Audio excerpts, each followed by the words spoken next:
Welcome to our third workshop from Tracy Johnson Media Group. I'm Tracy, along with Mike Shepard and Andy Meadows, and we're excited to share some new information with you today. Welcome to our third workshop from. And I got echo. Hold on a second. I got to. That's why we start early. Andy Meadows and. Caller, turn your radio down. That's right. Yeah. Turn your radio down or it's going to feedback. So we'll start again. Welcome to our third workshop with Tracy Johnson Media Group. I'm Tracy, along with Mike Shepard and Andy Meadows, and it's a pleasure to be sharing some ideas and thoughts with you today about information segments and how you can get the most out of those. There'll be more people that are joining in a couple of minutes, but as we wait to officially get started, we'll talk about some housekeeping things and some things that are coming up. If you've been on the workshops in the past, you kind of know the format. This is our third one, so a lot of you are probably brand new and don't know how we do this, but we're going to talk for about 20 minutes where we take some concepts and philosophies and ideas that you probably have heard before, but we're going to actually put it into motion. And we're going to show you why those concepts work and how to apply it to your radio station and to your radio show. Following that, we'll be answering questions. We'll take questions and answers as long as you have them. So you can type that in the chat box at any time, and we will answer those questions for as long as the questions come in. This one is going to be about information segments, as we mentioned. It will be available on demand later today. Watch for an email when it's available. I'll be sending that out once it's up and running on the Tracy Johnson Media Group website at tjohnsonmediagroup.com. And I'll also pre-promote our next workshop will be on Tuesday, November 1st. And this is going to be a big one. It's going to be best practices for holiday programming.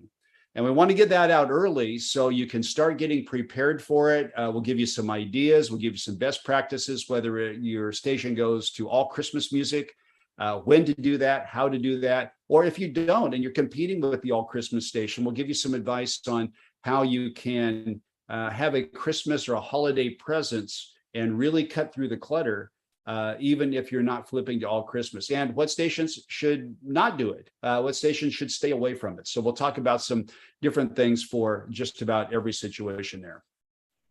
So as we get started, I'll say hi to Mike and Andy. How are you guys doing? Good. Great. How about you? Good morning. So we are talking today about information segments, and information is one of the key points of the GIFS GIFS system that we coach at with a lot of our clients. G is for games, and that's anything that's interactive. I is for information, which is what we're talking about today. F is for funny, making people laugh or at least making them smile. And S is for story. And we believe that all shows should be well-rounded with aspects of all of those. And some might have greater weight than others. You might have more weight on games and interactivity than you have on information. You might be heavier on funny than you are on stories. Every station's mix, every show's balance is going to be a little bit different depending on their strengths and their competitive situation. But we believe that every show should have all of those elements in it. And one of the elements that is typically either ignored or not given enough attention is the information element. So that's why we wanted to have this workshop today. Those of you who are coming in can communicate in the live chat. You can type messages to us. You can add your comments to the workshop. It is live. It is interactive. We'd love to hear who you are, where you're from, and your comments along the way as we go. And again, if you have questions, you don't have to wait until the end. You can ask those questions anytime you like through that chat box on if you're watching on YouTube. If you're watching on the website at tjohnsonmediagroup.com, you probably don't see those things. You don't see those options, but you can do that if you're watching on the on the website or on the YouTube site. So let's get started. We're going to share with you today a concept called jab, jab, punch. Jab, jab, punch is how we recommend music stations program information segments. So Andy and Mike, let's talk a little bit about what information segments are, what they include, and how they work in programming. How do you see it? Well, I think information segments really depend on the station and the show, the brand, the expectation. Obviously, the better you know your audience and what is of interest and what sets up higher on the hierarchy in terms of what motivates them, that will kind of set up your structure. I mean, some stations, for example, some shows rely very heavily on entertainment-based and pop culture type stuff. Other folks we have a show we work with in Denver, Tracy and Fizz, that are very good at putting local content into their information segments. So it really depends on the station, I think. Right, and entertainment news, although you probably shouldn't call it that.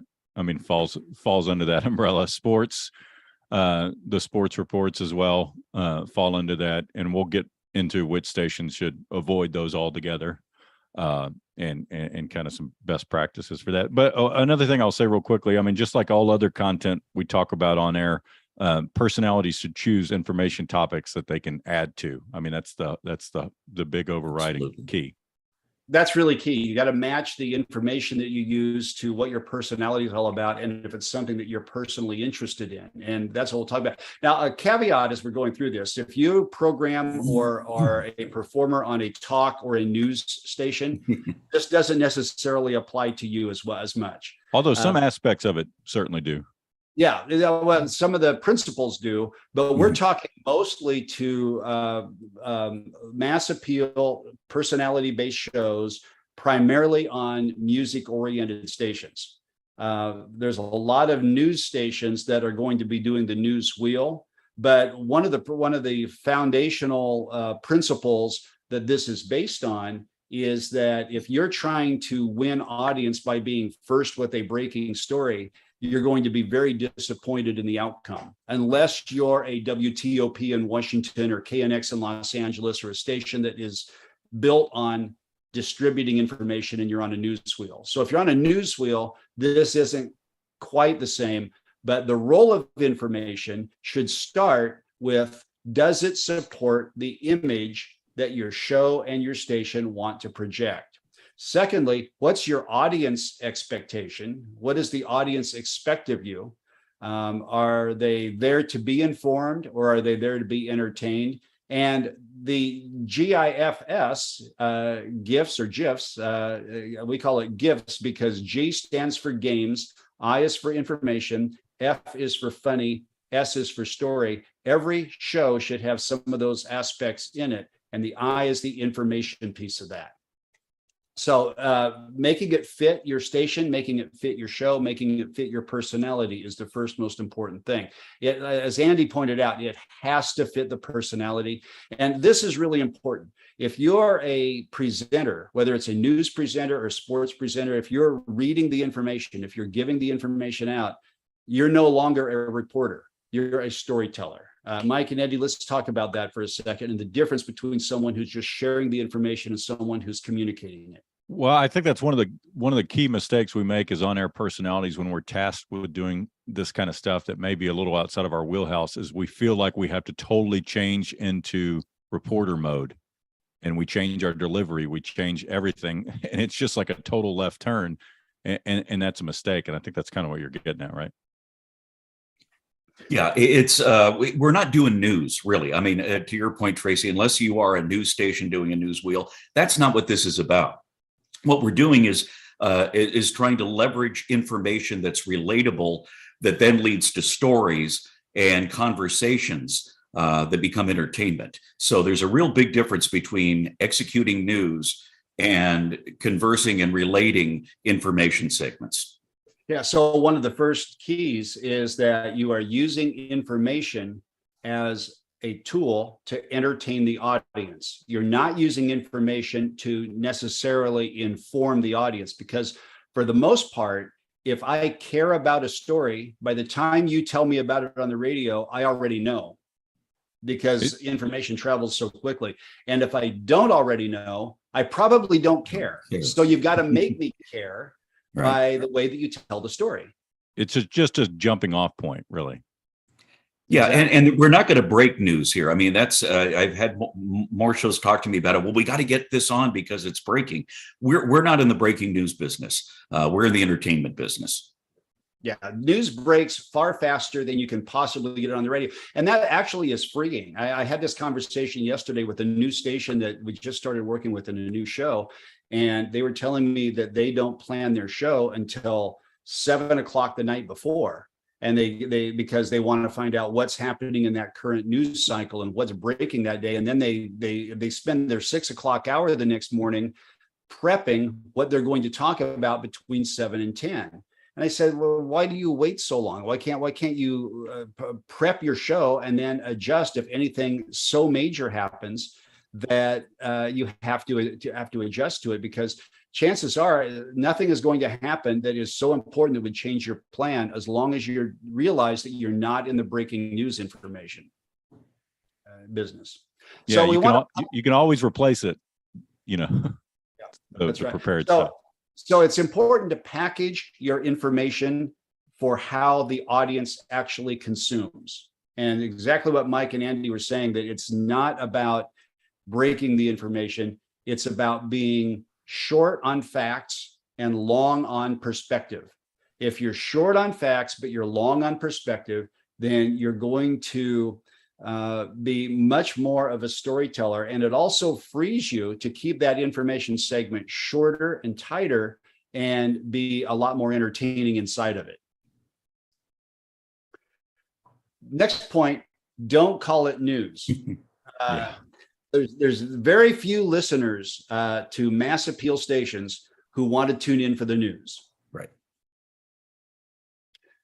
There's a lot of different things you can call it. I wouldn't call it entertainment news. I wouldn't call it sports news. I wouldn't call it information updates. Whether you use, if you're doing entertainment reports, you might want to call it Hollywood 360 or celebrity gossip, or if you're in news, a lot of stations call it trending. What are some of the other names that your stations are using, guys? Yeah, just a quick note on that too. I also wouldn't marry it to a time unless you're sure you're going to stick to that time. Like some stations will call it the Hollywood Minute, and then they'll do it for 2 or 3 minutes, and it's like, yeah. Exactly. Yeah. I mean, some of the stations use things like 3 things you need to know today. That again, it's about the conversation, the stories that come out of the information package. Yeah. I got a station in Atlanta at B98.5 that calls it Info to Go, which I like that a lot. It opens it up to a broader selection of stories and information content. Trending topics is another not too bad name. Yeah, 3 things you need to know. And 3 things you need to know fits right into our concept of jab, jab, punch. So, Mike, we've just been going through jab, jab, punch with one of the shows that we're working with. Why don't you explain what that's all about? Yeah, the idea is when we give when we're relating these 3 stories that we'll get into here in a minute, we kind of recommend that you go into a story, do a hook to start with, then go into your first story, which is the first jab. And it's really just a 1 to 2 line headline. You're not going to give all of these stories the same weight or the same gauge. You really want story 1 to be kind of a quick jab, story 2, another quick jab. And then we get to story 3, or the payoff, or the payoff story. That's the longer story that then you bring the conversation in, and then you tease a story for the next update. And by doing this, by hooking when you go in, then going jab, jab, punch, you really make the transition from coming out of a song and then getting the audience engaged in your conversation and your information segment right from the get-go. It's really important not to discuss every story. I have a show I'm working with, and we're kind of working on this, where they feel compelled to go to story 1, get into the jab, and then the jab becomes a punch. And then that story number 2 becomes a longer punch. And when you do that, it really kind of muddles everything together and decreases the effectiveness of that third punch. The order is also super important. I'll kind of like what you just referred to. You want that punch to be the third story for sure. Yeah. So if you give equal weight to all 3 of those, it comes off sounding like chaos on the air. And it's hard for the listener to sort out or have anything they can take away from that segment. And the other thing is that if you unload all of your bullets and you do punch, punch, punch in one segment, first of all, it gets long. Second, the listener can't sort it out to figure out what's important in this segment that I should take away from it. And third, the next time you do an update, the next time you're performing this feature, you're probably saying the same thing because you've already had the conversation each time. So if I'm a listener and I happen to have heard the previous episode, I'm hearing you say the same thing again. Jab, jab, punch works. Think of it like a boxer. A boxer who's fighting someone else, they don't just punch, punch, punch, punch, and throw haymakers one right after another. It's a jab, and then setting it up for the punch. So jab, jab, punch.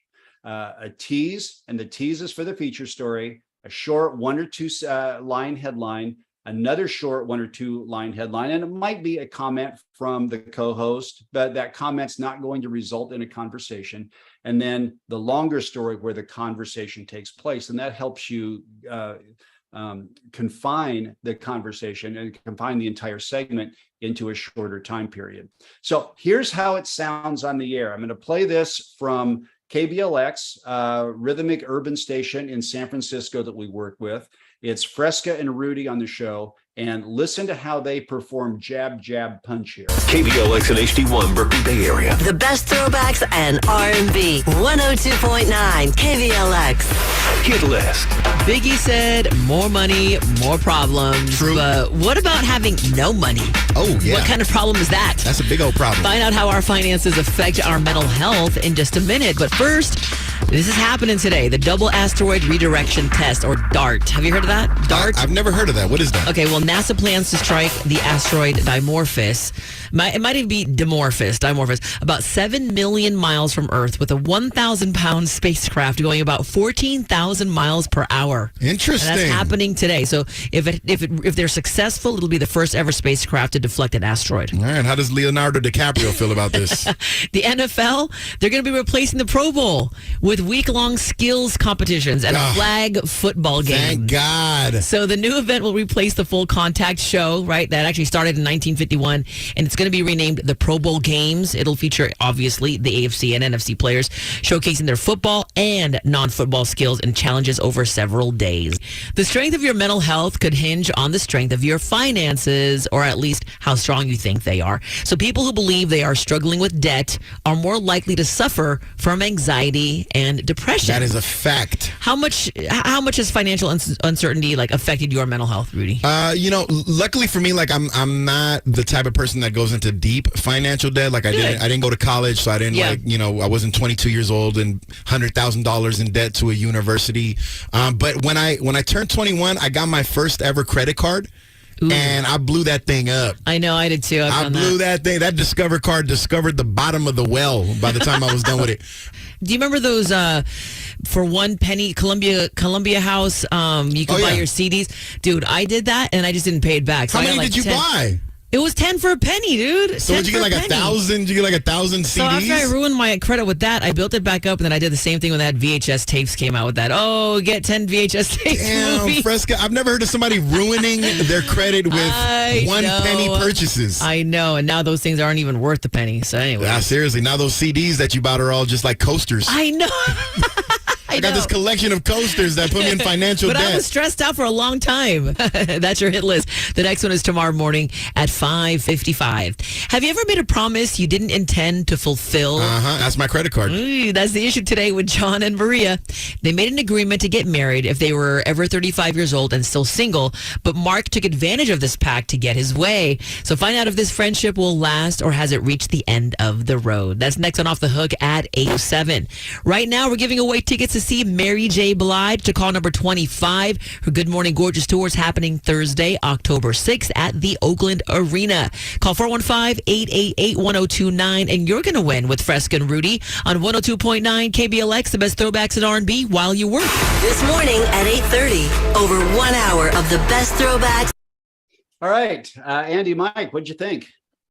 I loved it. I mean, conversational, fits the style and delivery of the rest of the show. Yeah, we didn't stop down for a newscast here. That's what I got. It was relatable. All the stories were totally relatable.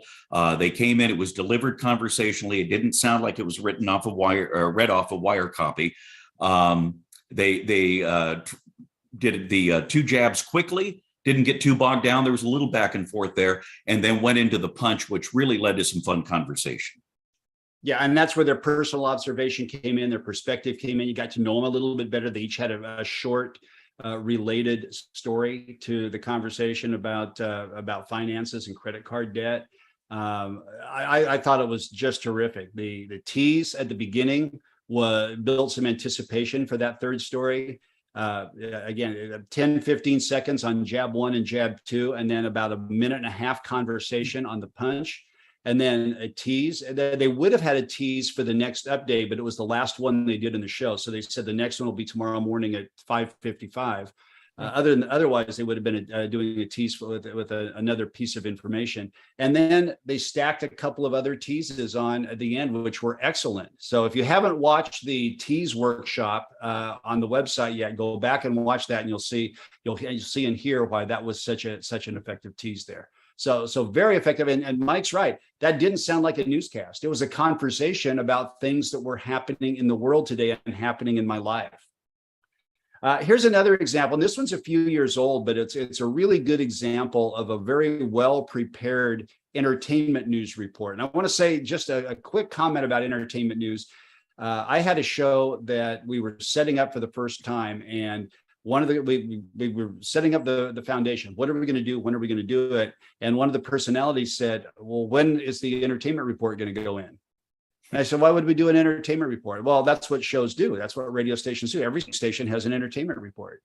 Yeah, you don't need an entertainment report. And we're working with a classic hits station right now that's doing a Hollywood entertainment update with all the latest of what's happening with the Kardashians and Kanye.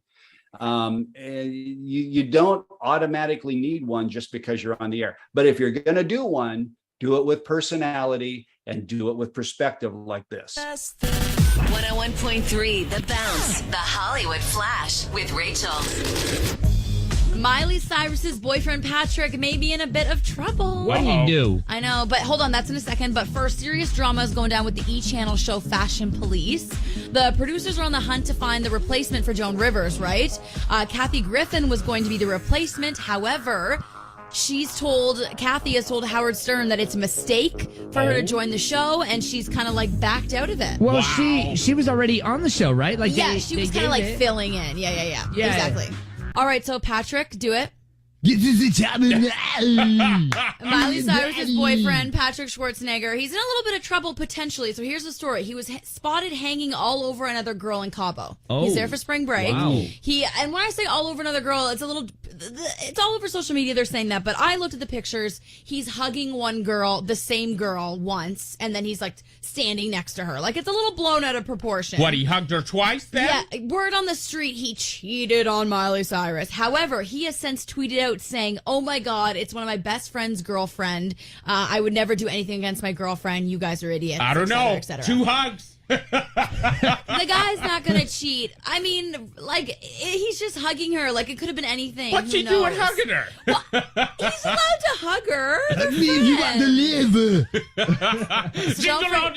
Don't freak out yet, because Miley just went for dinner with Patrick and his mom last week. So, like, things are happening. So I highly doubt that's what it was. But we'll find out. I don't think Miley Cyrus is going to lose her lid over a hug. No. And Miley hasn't even responded at all. She does worse on her stage show. Oh, my gosh. Okay, now for Bounce Quickies at the movies over the weekend. Cinderella took the #1 spot, making around $67.8 million. P.S. I saw it and I loved it, and I want to be a princess. We won't get into that. Run All Night with Liam Neeson was second, bringing in around $11 million. Movie. And Kingsman Secret Service was third. So yesterday, Kanye West tweeted out like 8 photos in a row. He doesn't tweet that often, so what did he tweet out? We'll talk about it in your Hollywood Flash at 7:30. Okay, guys. I like it. By the way, I love that she didn't get derailed on that tease when he asked her something. Yes. And she kept powering through. But the only small tweak I would do is I probably would either drop that Bounce Quickies or move it before the Miley Cyrus thing so they can really have fun. I on the Miley thing, obviously, they're wanting an excuse to do that accent because that's so funny. Yeah. Right. Yeah, I think it shows how important that tease, or I refer to it as the hook, going in, making the transition out of music, and then getting my attention right away. As we've talked before, it's not really about getting attention. It's about not losing attention. So we come out and we get me engaged in some discussion that's going to come up here, something that's of interest to me, that relatable to me, topical, and then we go into the first jab. So I thought they handled it really, really well, executed it extremely well. Yeah, with a lot of fun. And you're right, to Andy's point about using that story as an excuse to play the audio drop and to make fun of it. That's an example of purposeful meandering, which we talked about on the last workshop that you can watch. It's here's where we want to end up. How are we going to get there so we can have fun with this? And it's using the information to help you entertain. I thought they did a great job with that. On Bounce Quickies, this is something when we first put this show on, they wanted to do like 5 or 6 stories in their entertainment. It was just going to be way too long. So I said, let's focus on 3. Let's have the conversation and then do a couple of headlines at the end, and we'll call them quickies. And so that's what the quickies became. And this was on a Monday right after the movies came out of the box office. And by the way, gotcha. if you're doing the top movies at the box office, or the movies that come out this weekend, or who's on late night TV tonight, or what new songs have come out this week, you're wasting time. There's tons of research that shows that the audience completely tunes out whenever you're doing something like that. So if you're going to do it, at least confine it to something that's really quick and goes by. You don't want to showcase that type of content. So if we were a sports station in San Diego today, and Mike programmed a sports station here for many years, here's how you might put together a sports cast, a sports update on that sports station. And we'll go through this really quickly. I put this together where I would tease the Padres and Dodgers in the National League Division Series that starts tonight. Padres beat the Mets. Now they take on the Dodgers. Can they beat the big brother from up north? That's coming up in a minute. But first, Travis Kelce is the man. 4 touchdowns last night as the Chiefs came from behind to beat the Raiders in Monday Night Football. The Major League Baseball Division Series starts today. There's 4 games. It's paradise for a baseball fan. 4 playoff games today starting at 10 o'clock this morning. And the Padres take on their arch rival Dodgers in game 1. Now we discuss the keys to winning. Are the Padres going to win? What do they have to do to win? They just came off 3 games. So we'll talk about that for a minute or a minute and a half. And then we'll end with a tease for the next update. Chargers and Broncos are on Monday Night Football next week. Are the Chargers for real? Do they have a chance in the AFC West? Is this a must-win game against the Broncos, who are having a down season? We'll discuss that an hour from now in the next update. So you can see how jab, punch works in something that's happening today in real time if we were in a San Diego station. Guys? Yeah, that's why I was saying earlier, I mean, some aspects of this do work on sports talk and news talk too, because the point Mike brought up, what I love about it is that not everything is totally proportional and treated that way, where and I feel like a lot of shows feel like, well, we got to give equal time to each thing. And no, you don't, if they're not of equal weight. Yeah, you can see it when we've done research before and kind of looked at the information segments. If you give that equal gauge to each one of the stories, it sounds like it goes longer. We get those comments from the audience. They have trouble picking anything out. Nothing stands out. It really doesn't print. And that's what I love about the jab, punch format, is it really draws you in, gets you interested, gets you 3 stories, and gives you a chance to really, spend some time and dig in on something that has some meat on the bone in that third punch. And also, if you're going to engage and turn it into a talk segment where you're asking the listener to weigh in, I know what to weigh in on because you've elaborated on it's the punch that I'll weigh in on. If you give equal weight to them, I'm like, I don't know what to weigh in on, Yeah. And to that point, if you want to turn that into a phone topic for the next break, that's a great place to solicit, to give the phone number and to invite listeners to participate. So you're off and running as soon as that next break starts. So once again, the jab, jab, punch is tease the feature story. And if you were to create a template, I'm going to show you a template here in just a second. But if you create 7 stories per day, you can do teasing feature story number 1, do jab story number 3, jab story number 4, which are minor stories, do the punch story, the feature story, which is the one that you wanted to discuss, and then tease story number 2, which is the second most important story. Because for every day, there's probably only 1 or 2, maybe 3 stories that are important enough to repeat very often. And you want to represent those in every information segment that you have, but you don't want to necessarily talk about them all. So here's how that can work. Let's say you are on for 3 hours a day and you do 2 updates an hour. At 6 o'clock, you might start with story 1, story 3, and story 5, teasing story 2. So in that segment, you're hitting both story 1 and story 2. You're representing them both. But story 1 is the one that you're going to be discussing. Okay. Then at 6:30, adjust it. Story 1, story 2, and story 6, and you're teasing either story 4 or story 7. And you can see how that progresses throughout. So you could create a template where all you have to do is create 7 stories, and you can spread that out, and every information element that you have throughout the show is going to be fresh, it's going to be unique, and it's going to be different. And there's going to be something that you can tease forward to. Couple of tips, and then we'll get to this week's air check. Number 1, if it's on the air, promote it. That's why we're so big on teasing. And I hear so many stations who think, well, we've got to have this information segment on, partly because it's sponsored and it's like parked in a stop set, and it's almost like they're embarrassed that it's on the station. So if it's going to be on the air, it's part of your programming. Make it sound great, make it entertaining, make it fun, and then promote it.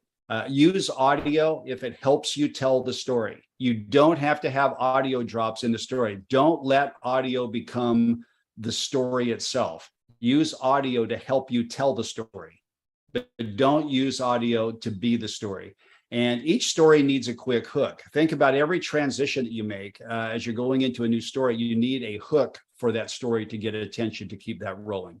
Anything final, guys? Any final thoughts on information and news segments?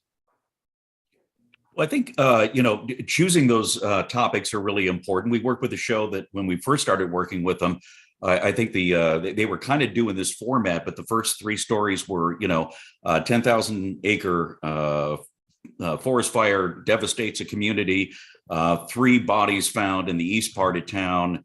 That was it. I mean, those were the stories. Really difficult to have a compelling, entertaining conversation off of that type of material.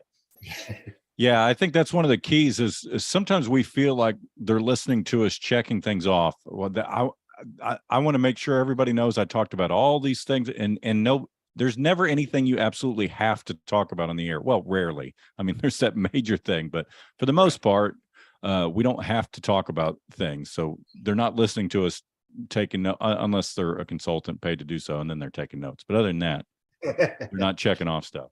Right. Andy and I are working with a show right now that when they go into news, the news content is the economy is horrible and your money's not going to go very far. 6 people died in a car accident last night, and the weather's going to be horrible this winter. Now back to your happy, fun morning show. So it gets back to the beginning where we talked about making it fit. Yep. So this week's air check, and if any of you want to be featured in an air check, you can send audio along and we'll break it down and give you some free advice and free feedback. It takes a lot of courage to go public in this. And this week, Rob Andrews from Newfoundland sent in this audio. So we're going to listen to it and break down Rob's air check. Celebrating those one-hit wonderful songs. You guys ready? And now. One and done on Newfoundland's Music Mix, Oz FM. Now, while Jesus Jones sounds like it is the name of one person, it actually belongs to a group of 4 guys from England. None of them named Jesus nor Jones. They got together in 1988, and by 1990, they were international superstars thanks to their song Right Here, Right Now. It was a huge hit all over the world, going to number 1 in the U.S., number 2 in Canada, and becoming one of the most played songs on radio in their native country of England. And then, well, a whole lot of nothing. Jesus Jones, they were one and done. Here's Right Here, Right Now on Newfoundland's Music Mix, Oz FM. Yesterday, I got a message from a lady that I don't know. And to make matters even more awkward, she was in the bathroom at the time. Now, what was she doing in there, and what does it have to do with me? Well, first of all, it's not what you think, but I'll share the story coming up in about 10 minutes. Right now, here's the Bare Naked Ladies on Newfoundland's Music Mix, Oz FM. Yes, Ben. Robert Sean here hanging out with you, and have you ever sent the wrong thing to the wrong person? Lori, what happened to you? So I kind of just tried to text my friend under the table, not really paying attention. So I just typed in the first few letters of her name, and I texted, "Oh my, I have gas so bad and I really need to fart." A little bit later, after the event was over, I noticed that I had a text message coming from my old boss. No. "I'm so sorry for your discomfort. I hope you're okay." No. So yeah, that's my embarrassing text story for you. I hope you learned your lesson. Next time, make sure you got the whole name of the recipient of the text typed out. You know what I mean? Earlier this week, after a 2-year hiatus due to COVID-19, the World Gravy Wrestling Championship returned. Competitors went head-to-head, toe-to-toe in a pool of that brown gold to prove who is the ultimate gravy grappler.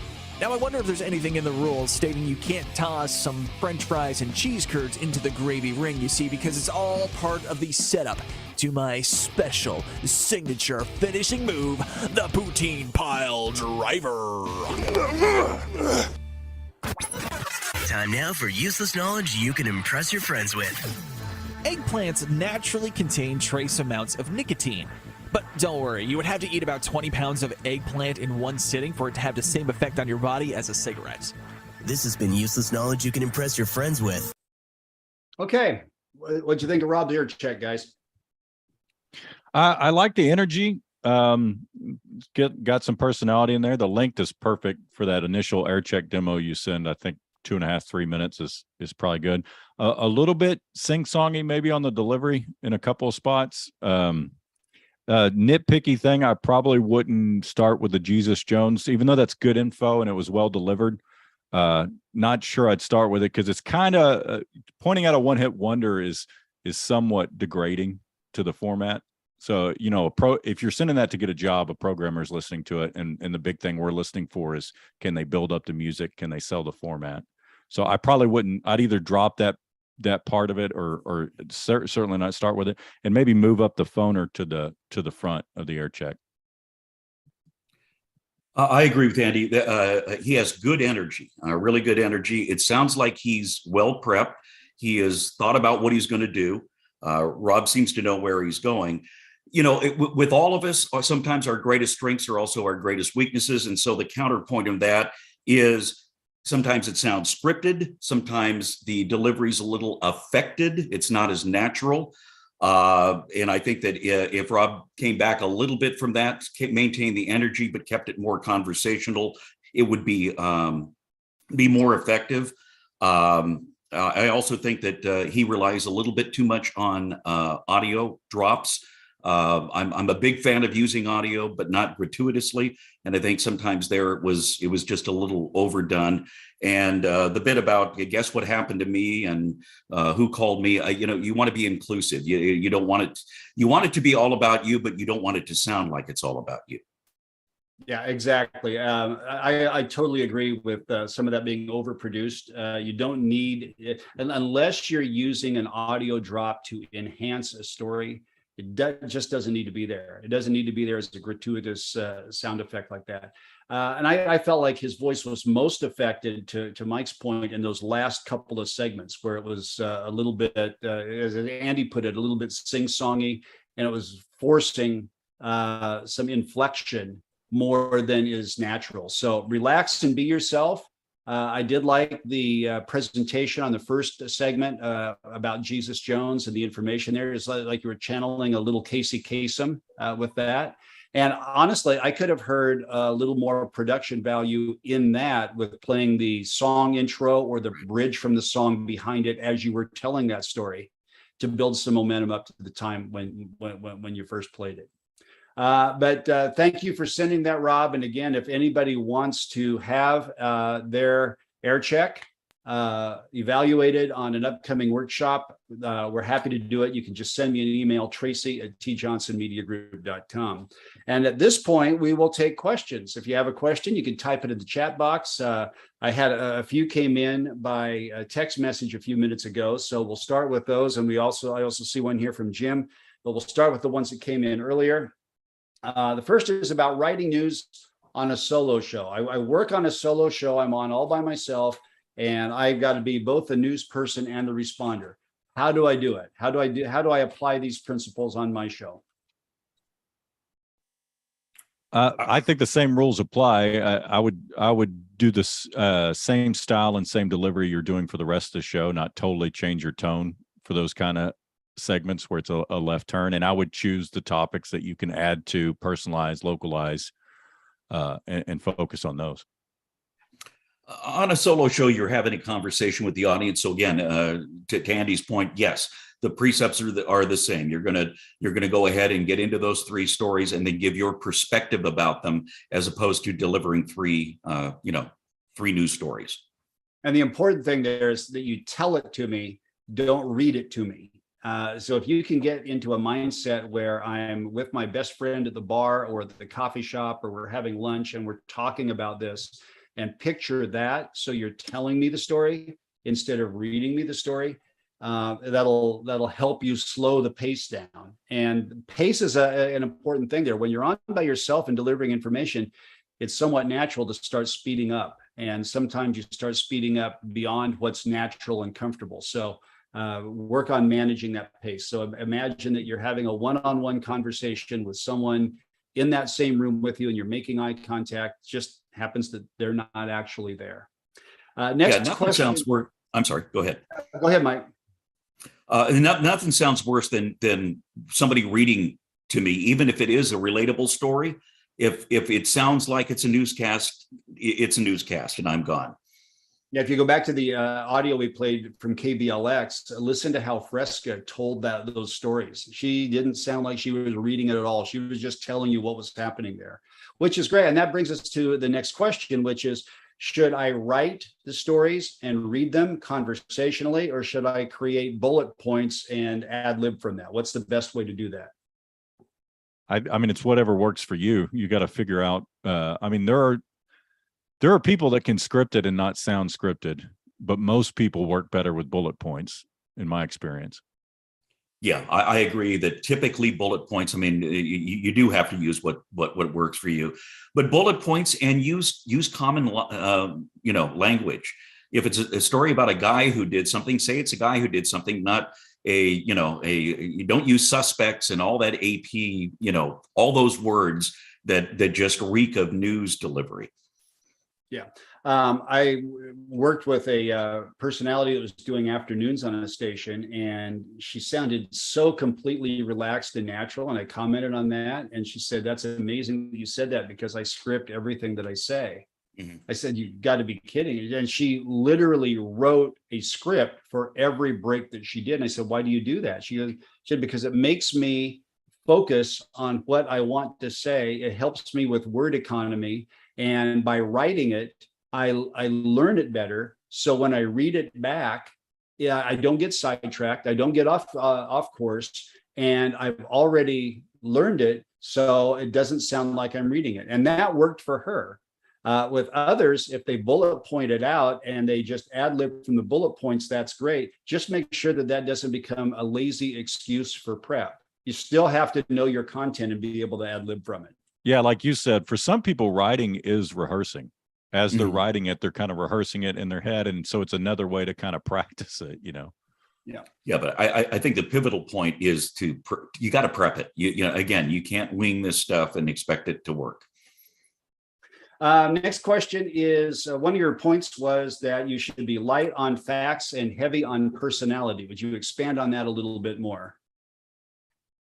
Which I think we kind of did throughout the course. Yeah, I mean, the point is there are plenty of places to get the facts, and we're there to add our take on it, our commentary to it, something that only we can do. And so if you're just, plus I get lost in the facts if you're just giving me a litany of them. Yeah, I mean, if you're talking about the economy and we're getting into GDP numbers and what the Dow started with and ended at, that has nothing to do with the story. The story is, hey, there's some challenging economic news that just came out, and how does that relate to you? Jim in the chat box says, I like the 3 things to know, but another station and another market is using that phrase, and the signal does get into our market. Is that a name that we should avoid? I don't program away from stuff like that. I just do it better than they do it, but you guys may have a different take. I tend to agree with you, Andy, but I mean, if there's you want people to buy into what they're doing. If they feel reticent about doing it, there are other names that work. I mean, trending or what's trending works fine. I mean, there are other names or other handles for this that I think position the feature well. Yeah, don't get so wrapped up in your programming box where you're listening to other stations and are so aware of everything other radio stations are doing that it makes you lose sight of how the audience is actually hearing and consuming audio. Chances are, especially if they're in a different format, I don't know, even if they're in the same format, but chances are they don't listen enough or pay close enough attention to recognize the duplication anyway. And also realize that nobody listens for that feature. They listen for the information that's in that feature. So the name is somewhat irrelevant. I mean, how many late night talk shows? It's Late Night with Letterman, or it's the Late Show with Jimmy Kimmel. I don't even know what their names are, but they're all very similar. They're almost exactly the same thing. What's different is the content that's inside of it. So I wouldn't shrink away from it. If that's the absolute best name that you can come up with and it's one that you love, I would go ahead and use it. I wouldn't let that scare me off of it. But to Mike's point, there are plenty of others that you can use too. Info 360, Info to Go, Trending, 3 things you should know. That there's all kinds of things. It's not like the name of the feature is going to make or break it. No. I don't see any other questions. We'll stay on here for another minute or so. If you have any questions about the workshop today, or about anything regarding personality radio or what we do, or any questions that come to top of mind that you'd like us to address, now's your last chance for this workshop. And we will be back in about 3 weeks, the 1st of November, with workshop number 4. It'll be on holiday programming and how to create a holiday presence, whether you're going to be the all Christmas station or whether you're competing with an all Christmas station, or you just want to stand out and do some things that make you memorable. We're going to have some ideas for you, and we're going to have some best practices in making that happen. So we'll have some research. We'll show you some different data points, and we'll give you some feedback so you can be prepared to really capitalize on that last phase of the fall book and the holiday book if you're in a PPM market, and build some top of mind awareness and momentum going into the new year. I don't see any other questions that are coming in, so we'll leave it there. Mike, Andy, thanks a lot. Thank you. Thank you. I appreciate it, everybody. Thank you. Have a great rest of the day.